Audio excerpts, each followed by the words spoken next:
నమస్కారం, చరణ్ టీవీకి స్వాగతం.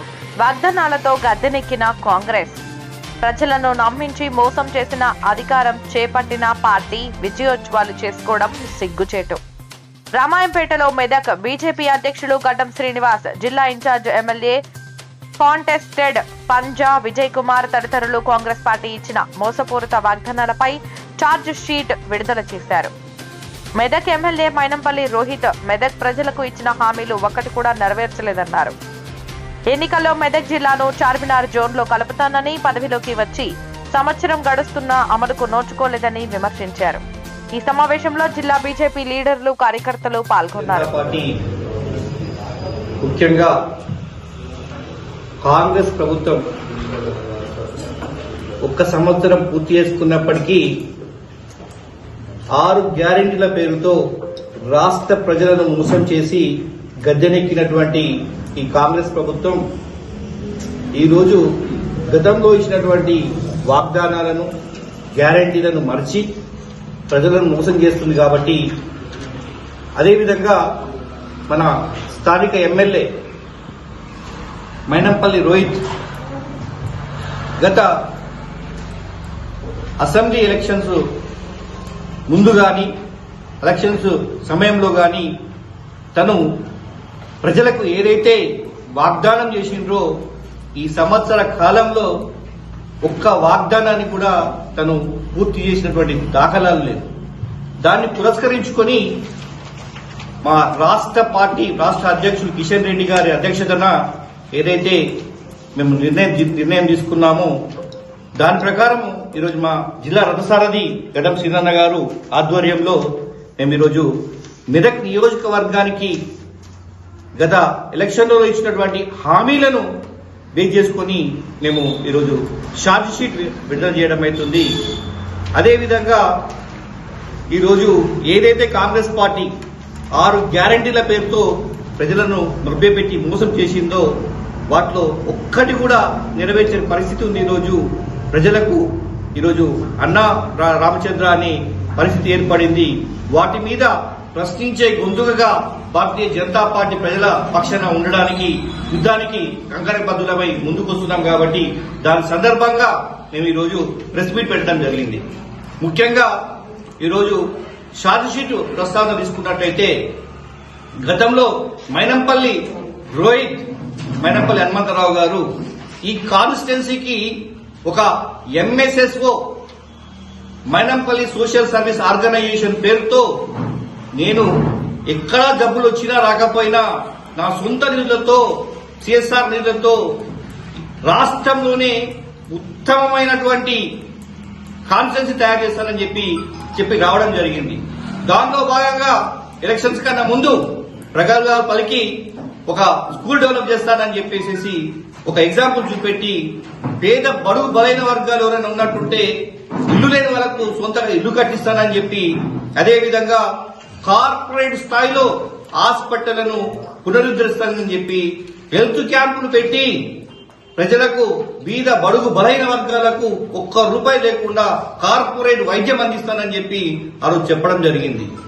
ఈరోజు చూసుకున్నట్టుంటే రామాయంపేటలో ముఖ్యంగా గత ప్రభుత్వం ఈ రామాయంపేటను మసిబూసి మారడిగా చేసి మోసం చేసినప్పటికీ 10 సంవత్సరాల విముక్తి తర్వాత, టీఆర్ఎస్ బీఆర్ఎస్ విముక్తి తర్వాత ఈ ప్రభుత్వం వచ్చిన తర్వాత ప్రజలకేమైనా మేలు జరుగుతుందేమో అన్న దాంతో చూస్తుంటే ఒక పేరు మాత్రమే మారింది, సిఎస్సి నుంచి పిఎస్సి నుంచి సిఎస్సి.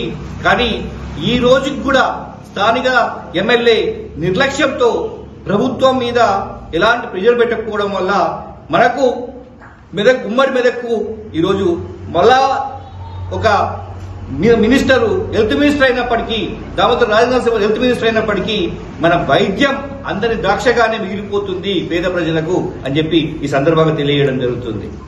గతంలో మేము పోరాటం చేసినప్పటికీ ఈరోజు జిల్లాలో హాస్పిటల్ వ్యవస్థ గురించి కానీ, మెడికల్ కాలేజ్ గురించి కానీ, రెవెన్యూ డివిజన్ గురించి కానీ ఈరోజు బీజేపీ తరఫున మేము నిరంతరం పోరాటం చేసినాం. దానివల్ల భయపడి ఆ రోజు ఆ టీఆర్ఎస్ బీఆర్ఎస్ ప్రభుత్వము ఏదైతే రెవెన్యూ డివిజన్ ప్రకటించిందో ఏ రోజైతే మెడికల్ కాలేజ్ గురించి శంకుస్థాపన చేసిందో వాటన్నిటినీ ఈరోజు మేము తెచ్చుకున్నామని చెప్పి మేము చేయబట్టే వచ్చినాయని చెప్పి పేరు చెప్పుకోవడమే తప్ప ఈ ఎమ్మెల్యేకు ఏం చేత కావట్లేదని చెప్పి ఈ సందర్భంగా తెలియజేస్తున్నాం. ముఖ్యంగా చెప్పుకుంటూ పోతే సిఎస్ఆర్ నిధులతో మేము రాష్ట్రంలోనే కాదు దేశంలో ఉన్నటువంటి సంపద తీసుకొని వచ్చి మెదకు కాన్స్టెన్సీని ఒక ఉద్భుతమైనటువంటి రూపురేఖలు మారుస్తామని చెప్పి గతంలో ఎన్నోసార్లు చెప్పడం జరిగింది. అదేవిధంగా నిజాంపేటకు వచ్చినప్పుడు నిజాంపేటలో ఒక వాగ్దానం చేసిండ్రు. పత్రికా మిత్రుల ముందే అది రికార్డెడ్ వాయిస్ కూడా ఉంది, వీడియోస్ కూడా ఉన్నాయి. ఆసియాలోనే ఎక్కడ లేని విధంగా నిజాంపేట మండల కేంద్రంలో ఒక బస్ సెంటర్ కడతాము, దాన్ని అత్యాధునిక సౌకర్యాలతో కడతాము, దాని మీద మనకు సూర్యకాంతితో కరెక్ట్ జనరేట్ చేసేసి ఈ విధంగా పలకలు పెడతాము, దాన్ని ఏసీ ఉంటది, దీన్ని ఆసియాలోనే అద్భుతమైనటువంటి బస్ సెంటర్ గా మేము నిర్మిస్తామని చెప్పి ప్రగల్భాలు పలికారు. ఈరోజుకి ఇప్పటికి సంవత్సరం అవుతుంది. మరి నీ అత్యాధునితమైనటువంటి నీ బస్ షెల్టర్ ఎడిపోయిందని చెప్పి ఈ సందర్భంగా అడుగుతున్నాం. అదేవిధంగా విద్యకు పెద్దపీట వేస్తామని అన్నాం.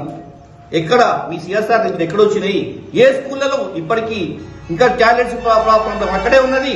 స్కూళ్లలో పిల్లలకు వసతులు లేక ఫుడ్ పాయిజన్ అయ్యి ఎంతో మంది ఈరోజు ఇబ్బంది పడుతున్నటువంటి పరిస్థితి ఉన్నది.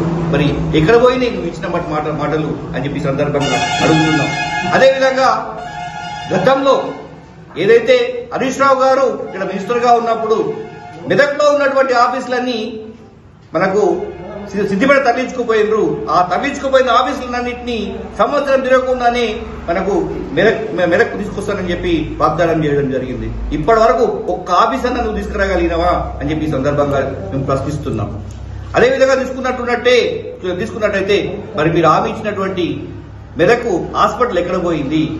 ఎందుకు ఈ రోజు వరకు మన దాన్ని ముందు తీసుకుపోతలేరు అని చెప్పి అదేవిధంగా చూసుకుంటూ పోయినట్టుంటే అనేకమైనటువంటి సమస్యలు ఉన్నాయి. దాన్ని మా జిల్లా రథసారథి పెద్దం సీనన్న గారు అదేవిధంగా ముఖ్యంగా చెప్పాలనుకుంటే ఈరోజు 6 గ్యారెంటీలతో రైతులను మోసం చేస్తూ ఈరోజు రుణమాఫీ 2 లక్షల రుణమాఫీ అని చెప్పేసి మీరు పదవులను కాపాడుకోవడానికి ప్రాకులాడుతూ ఉన్నారు. మరి మెదక్ నియోజకవర్గ ప్రజలకు అదేవిధంగా మన రాష్ట్ర ప్రజలకు మీరు ఇచ్చినటువంటి హామీలను నెరవేర్చాలని చెప్పేసి మేము ఈరోజు మీ పైన ఒక ఛార్జ్ షీటు మేము రిలీజ్ చేస్తూ ఉన్నాం. మేము కొడంగల్లో 10 ఎకరాల భూమి అడగడం లేదు. అశోకాలో ఒక 100 గజాలు మేము అడగడం లేదు. మేము అడుగుతా ఉన్నాం, మీరు మెదక్ నియోజకవర్గానికి ఏవైతే హామీ ఇచ్చారో ఆ హామీలను ఏ ఒక్క హామీని కానీ మీరు నెరవేర్చారా అని అడుగుతా ఉన్నాం. అదేవిధంగా రాష్ట్ర పార్టీ రేవంత్ రెడ్డి ప్రభుత్వం కాంగ్రెస్ ఇచ్చినటువంటి హామీలు ఏవైతున్నాయో ఈ హామీలు ఏ ఒక్క హామీని కూడా ఎంతవరకు మీరు చేశారని చెప్పేసి మేము అడుగుతా ఉన్నాం. ముఖ్యంగా రాష్ట్రంలో చూసినట్టయితే మహిళలకు మహాలక్ష్మి అని చెప్పేసి 4,000 రూపాయలు ఇస్తామని చెప్పేసి మహిళల ఓట్లు దండుకొని ఇవాళ అధికారంలో